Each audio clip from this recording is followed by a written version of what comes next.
It was Jason's idea to explore the old playground. "Come on, Mia," he said, grinning like a kid daring someone to jump into the deep end. "It's just a playground. What's the worst that could happen?" I didn't want to go. The place had been abandoned for over 20 years, and every local had their own story about why. Some said a kid fell from the rusty slide and died. Others whispered about disappearances. But Jason loved urban exploration, and he knew how to push my buttons. "You're not scared, are you?" he teased. We arrived just after sunset, the last traces of daylight bleeding out over the horizon. The playground sat at the edge of the woods, shrouded by overgrown trees. A crooked fence surrounded it, its gate hanging open like a gaping mouth. Inside, the swings swayed gently in the evening breeze, their rusted chains creaking like old bones. The air felt heavier as we stepped through the gate. Jason had brought a flashlight, but its beam barely seemed to penetrate the thick shadows. The playground was a graveyard of forgotten childhood memories. A merry-go-round coated in peeling paint, a slide with jagged edges, and a seesaw that looked like it hadn't moved in decades. "This place is creepy," I muttered, hugging my jacket closer. Jason chuckled. "That's the point. Let's check out the swings." As we approached, I froze. There were faint giggles, the unmistakable sound of children laughing.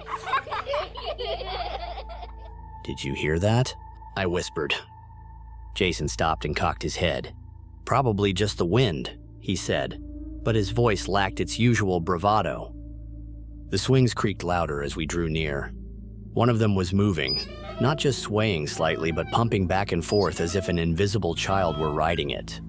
Jason's flashlight beam trembled as he focused on the swing. "That's weird," he muttered.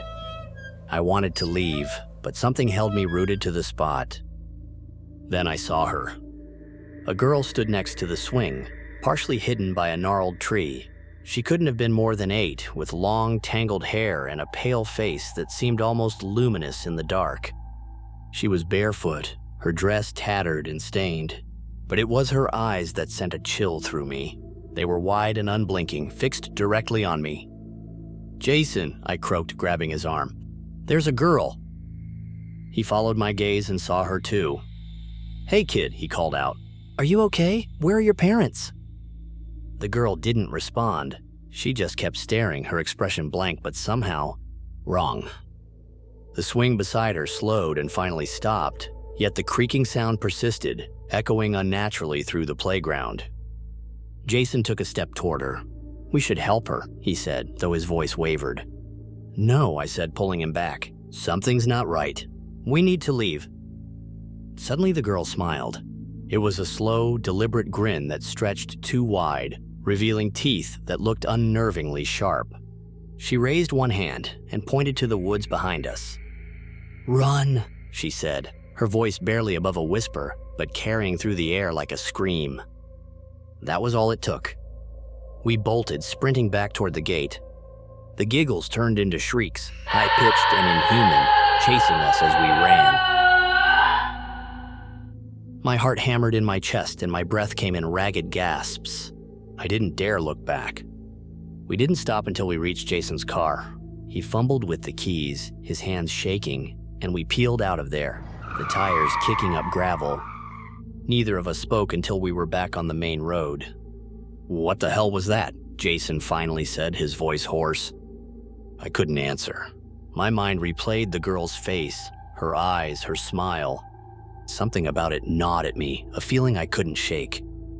That night I couldn't sleep. Every creak of the house made me jump. Around 3 a.m., my phone buzzed. It was a text from Jason.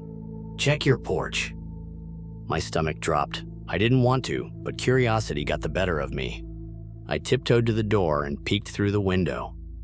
There was nothing there, just the dark, empty street. I texted back, "What are you talking about? There's nothing here." His reply came immediately, "Not anymore." That was the last time I heard from Jason. The next day, he didn't show up to work. His car was found abandoned near the woods by the playground, the driver's side door hanging open. They never found him, but sometimes, late at night, I hear the creak of a swing outside my window. And if I look closely, I swear I can see a small figure in the shadows, staring at me with wide, unblinking eyes. Would you like to hear more creepy tales? Subscribe to this channel so you don't miss any stories. Here I leave you a story that will scare you.